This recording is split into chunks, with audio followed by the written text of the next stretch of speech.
करेंगे। आज हम बात करेंगे संज्ञा की। तो दोस्तों आज हम ग्रामर की शुरुआत कर रहे हैं, जिसमें सबसे पहले बात करेंगे संज्ञा, क्योंकि यहीं से पूरा ग्रामर हमें समझना है। पहला पॉइंट संज्ञा है। संज्ञा के बाद सर्वनाम, विशेषण, क्रिया विशेषण, वाच्य क्रिया कितने प्रकार की होती है, यहीं से हम शुरुआत कर चुके हैं अपने ग्रामर की। अब जो हिंदी हमारी चालू होगी वो हर एग्जामों के लिए काफ़ी महत्वपूर्ण है, चाहे वो उत्तर प्रदेश पुलिस भर्ती का हो, चाहे यूपीएसआई का हो, चाहे बीडीओ हो, लेखपाल हो, यूपी ट्रिपल एससी का कोई भी एग्जाम हो, यूपी पीसीएस का एग्जाम हो। हर एग्जामों में हिंदी जो है अब सबसे ज़्यादा मादा रख रही है अपना। हिंदी के जो सवाल पूछे जाते हैं लगभग अगर 4 हिस्सों में बटा है, जिसको बोलते हैं एक जीएस जीके, और दूसरा हिस्सा आपका मैथ और रीजनिंग होता है, तीसरा हिस्सा जो होता है वो हिंदी का ही होता है।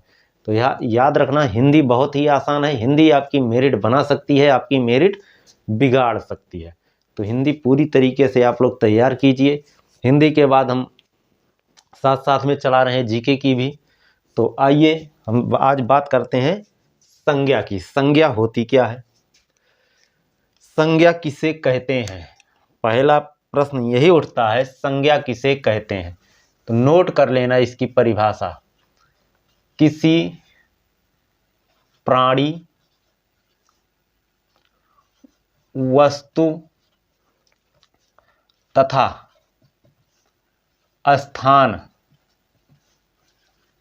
के नाम को संज्ञा कहते हैं।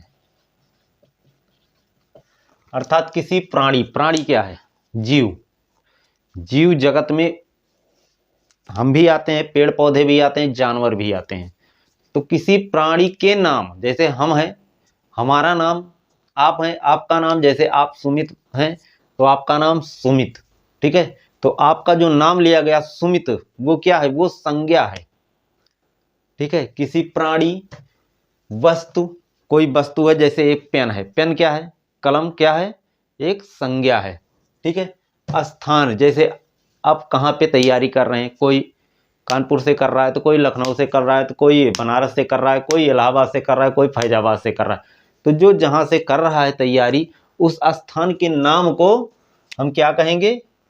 संज्ञा कहेंगे। तो इस बात का ध्यान रखना कि संज्ञा किसे कहते हैं? तो किसी वस्तु, व्यक्ति अथवा स्थान के नाम को संज्ञा कहा जाता है, ठीक है। संज्ञा कितने प्रकार की होती है?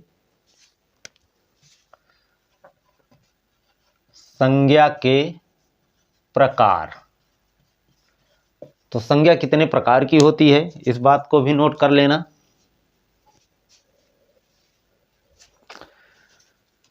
तो याद रखना, संज्ञा कितने प्रकार की होती है? 5 प्रकार की। अब पांचों प्रकार हम देखते हैं कौन कौन से हैं, ठीक।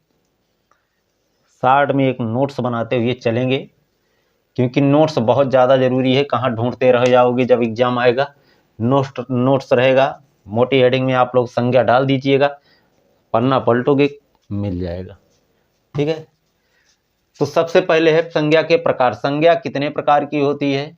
तो 5 प्रकार की होती है। जैसे पहला है व्यक्तिवाचक संज्ञा।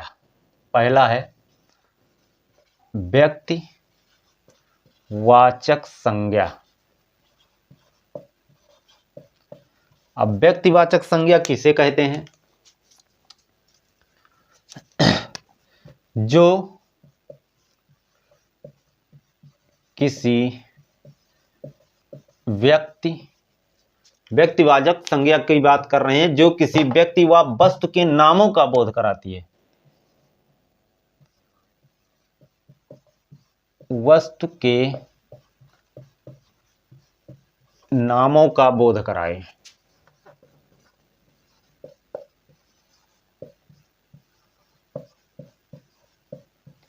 जो किसी व्यक्ति व वस्तु के नाम का बोध कराती है, उसे हम क्या कहते हैं? व्यक्तिवाचक संज्ञा कहते हैं।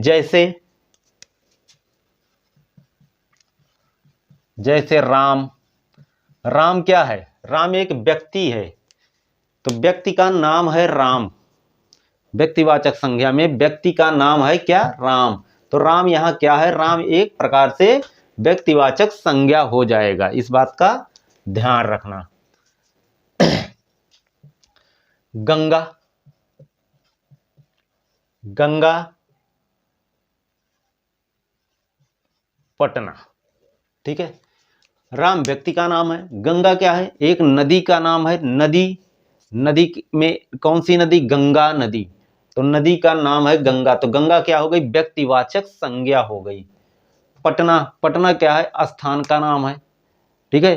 तो पटना क्या हो गया? व्यक्तिवाचक संज्ञा हो गया, ठीक है। तो इसी प्रकार अगला हम देखते हैं दूसरा। दूसरा कौन सा है? तो दूसरा है जातिवाचक संज्ञा। जातिवाचक संज्ञा। अब जातिवाचक, व्यक्तिवाचक में क्या था? नाम का बोध करा रही थी, व्यक्ति व वस्तु के नामों का। अब यहाँ पे जातिवाचक की बात करते हैं तो ये जाति का बोध कराएगी, जाति का, ठीक है। क्या करेंगे इसमें?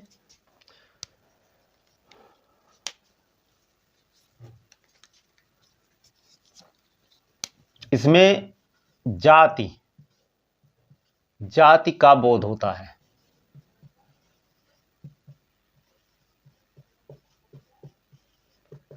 ठीक है, जातिवाचक संज्ञा में जाति का बोध होता है। अर्थात लिख लीजिए, जो संज्ञा किसी व्यक्ति, वस्तु अथवा स्थान के नाम की जगह पे अब हम जाति लगा देंगे, बस परिभाषा यही होगी।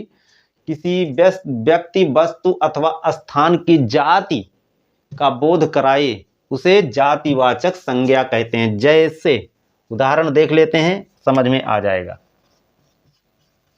जैसे जातिवाचक संज्ञा में नदी,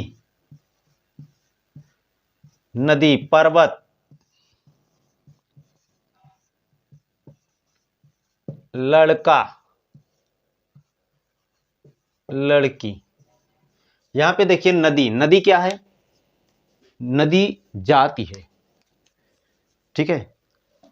कई नदियां बहुत सारी हैं, नदी का अगर नाम ले लिया गया तो वो क्या हो गया? व्यक्तिवाचक संज्ञा में आ गया। अगर नदी कह दिया गया कि नदी क्या है? नदी क्या है? तो नदी जाति है। पर्वत, पर्वत जाति है, पर्वत को किसी और जाति में नहीं रखा जा सकता। लड़का है, लड़का भी एक जाति है, लड़के को भी किसी अलग जाति में, लड़की की जाति में नहीं रखा जा सकता, क्योंकि लड़का जाति है, लड़की भी एक जाति है। तो यहां पे जातियों का बोध हो रहा है। तो याद रखना, जाति का बोध होता है, उसे हम जातिवाचक संज्ञा कहते हैं। हम बात करते हैं तीसरे की। तीसरा कौन सा है? जातिवाचक हो गया, व्यक्तिवाचक हो गया, द्रव्यवाचक।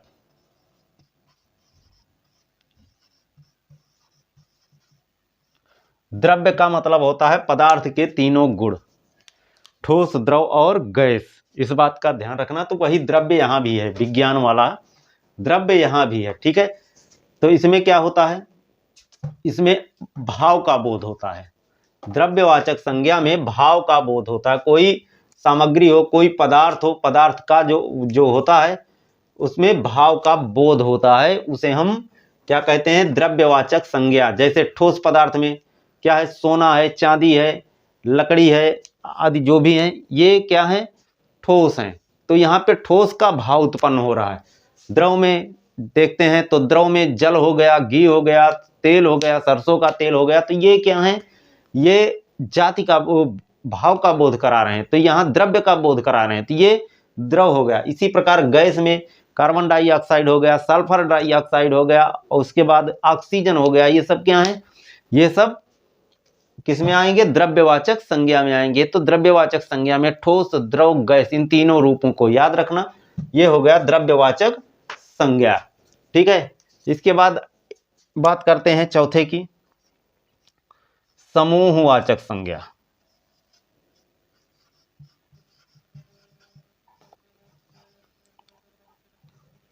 समूहवाचक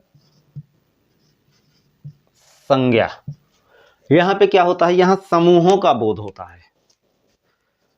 संज्ञा में संज्ञा जो है यहाँ पे क्या करती है, समूह का बोध कराती है। जैसे सभा हो गया, समिति हो गया, कोई फंक्शन हो गया तो वहां भी समूह इकट्ठा होता है। तो इसी प्रकार क्या है, समूहवाचक संज्ञा जो है ये समूह का बोध कराती है। जैसे परिवार हो गया, सभा हो गया, समिति हो गया, पुलिस हो गया, सेना हो गई मिलिट्री वाली, ठीक है। तो ये सब क्या है, ये समूहवाचक संज्ञा है। तो इस बात का ध्यान रखना, किसका बोध कराएगी, ये समूह का। समूह अर्थात ग्रुप, ग्रुप का ये बोध कराएगी। जहां ग्रुप का बोध संज्ञा के रूप में आए वहां समूहवाचक संज्ञा हो जाएगा। अब हम पांचवें की बात करते हैं, तो भाववाचक संज्ञा।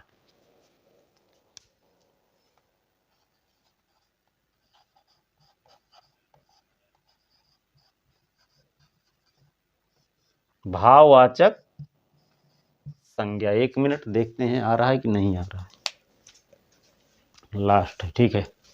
भाववाचक संज्ञा, तब यहां पे गुण अर्थात भाव, गुण का बोध हो रहा है, ठीक है। तो ये हो जाएगा जहां पे किसी चीज के गुण का बोध हो, भाव का बोध हो।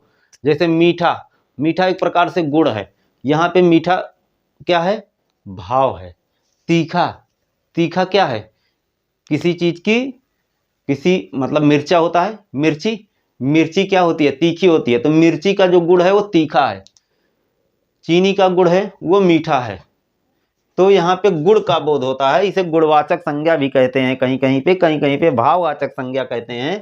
तो याद रखना, भाववाचक संज्ञा में भाव का बोध होता है। जैसे क्रोध क्या है, क्रोध एक प्रकार से व्यक्ति का गुण होता है। कोई ज्यादा क्रोधी होता है, कोई हंसने वाला होता है, तो हंसना भी एक प्रकार से उसका गुण ही है। तो क्रोध हो गया, मिठास हो गया, यौवन हो गया।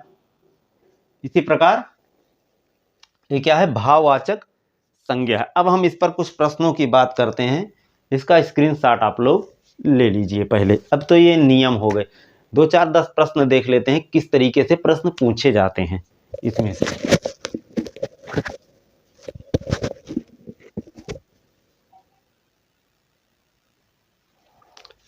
आइए हम बात करते हैं प्रश्नों पे। पहला प्रश्न हमारा है, समूहार्थक शब्दों को चिन्हित कीजिए। अर्थात समूह वाले शब्द कौन से हैं कि जो समूह का प्रतिनिधित्व करते हैं, अर्थात एक समूह बनता है जिससे। अस्तवक, पुरुष, पुरुष अकेला समूह नहीं बना सकता, याद रखना, कई पुरुष मिल करके समूह बना सकते हैं। गमला, एक गमला समूह नहीं बना सकता, कई गमला मिलके ही समूह बनाएंगे। और गुलाब, गुलाब भी आप खुद में एक समूह नहीं है। तो यहाँ तीनों ही समूह नहीं है, इस बात का ध्यान रखना। तीनों दिखाई दे रहे हैं ना, तो आपका आंसर कौन सा हो जाएगा, आंसर ए हो जाएगा। बस ऐसे ऐसे प्रश्न आपको मिलने वाले हैं कि 3 आप पता जाएंगे कि समूह नहीं बन सकता, इसीलिए समूह, अब 3 गलत हो गए तो एक अपने आप सही हो जाएगा। इसी तरीके से छांटने का प्रयास रखना कि किस तरीके से उत्तर छांटा जाता है। अब दूसरी बात करते हैं, समूहार्थक शब्दों को चिन्हित कीजिए। यहां भी पुरुष, अकेला पुरुष क्या करेगा, वो समूह नहीं बनेगा। स्त्री भी अकेली समूह नहीं बना सकती। मनुष्य, मनुष्य कई सारे मनुष्य मिलकर के ही समूह का निर्माण करेंगे। पुरुष और मनुष्य में सिर्फ अंतर इतना है कि ये मनुष्य की प्रजाति है, मनुष्य एक प्रकार से प्रजाति है पुरुष, ठीक है। मनुष्य में स्त्री और पुरुष दोनों आ जाएंगे, और पुरुष और स्त्री ये दोनों मनुष्य की प्रजातियां हैं। तो मनुष्य की प्रजातियां पुरुष और स्त्री समूह नहीं बना सकते, ठीक है।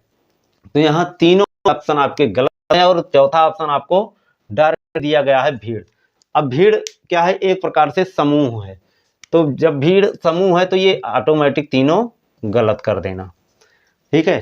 तो चाहे जहां से चाहे 3 ऑप्शन पकड़िए, चौथा गलत की चौथे पर जाइए, और चाहे एक पकड़िए 3 को हटाइए, बस इतना ही ध्यान रखना है। अगला है व्यक्तिवाचक संज्ञा है। प्रश्न बढ़िया है, व्यक्तिवाचक संज्ञा है। यहाँ पे 3 के दिए गए हैं, क्या दिए गए हैं कि तीनों में व्यक्तिवाचक संज्ञा होगी या नहीं होगी। यहां बात तीनों की कर रहा है। जैसे राम, रामचरितमानस और गंगा, यहाँ तीनों की बात कर रहा है। तो क्या पूछ रहा है, व्यक्तिवाचक संज्ञा है कि नहीं है। ठीक है, रामचरितमानस और गंगा, यहाँ पे कृष्ण, कामायनी और मिठास, अभी बता रहा हूं। यहाँ पे लखनऊ, आम, बुढ़ापा, यहाँ पे ममता, वकील, पुस्तक। हम पकड़ते हैं ऑप्शन नंबर डी से। ममता व्यक्तिवाचक संज्ञा है। वकील, वकील क्या है, पेशा है एक प्रकार से। ठीक है, तो यहाँ पे कौन सी संज्ञा होगी, कमेंट में जरूर बताना। वकील में कौन सी संज्ञा होगी, पुस्तक में कौन सी संज्ञा होगी। पुस्तक है तो संज्ञा कौन सी संज्ञा होगी, यही इतना आप लोग छांटेंगे तो अपने तरीके से सवाल चला जाएगा। नियम सब बता दिया हूं, अगर मैं बता दूंगा आपको तो दिक्कत यहाँ पे भूलने वाली आ जाती है। आप लोग ढूंढिए कि तीनों में संज्ञा, जैसे कृष्ण, कामायनी, मिठास। कृष्ण क्या है, नाम है। कामायनी क्या है, पुस्तक का नाम है। मिठास क्या है, भाव है। तो तीनों की संज्ञाएं अलग अलग हैं। ठीक, ममता क्या है, संज्ञा है। वकील क्या है, संज्ञा है। पुस्तक क्या है, संज्ञा है। लेकिन अब तो वकील का नाम दिया है।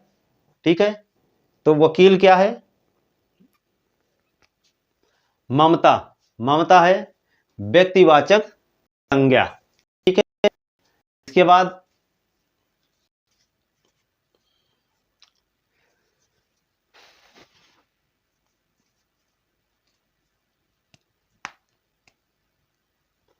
लखनऊ, आम, बुढ़ापा। यहां भी देखिए लखनऊ शहर का नाम है, आम फल का नाम है, लेकिन बुढ़ापा क्या है, ये भाव है। तीनों नहीं है। राम क्या है, संज्ञा है। रामचरितमानस क्या है, पुस्तक का नाम है। ठीक, ना कि पुस्तक है। पुस्तक अगर बात करेंगे तो ये समूह में चली जाएगी, और रामचरितमानस एक पुस्तक में से निकाला गया है, ये पुस्तक का नाम है। और गंगा एक नदी का नाम है। तो याद रख, तीन में व्यक्तिवाचक संज्ञा यहीं से मिल रही है आप।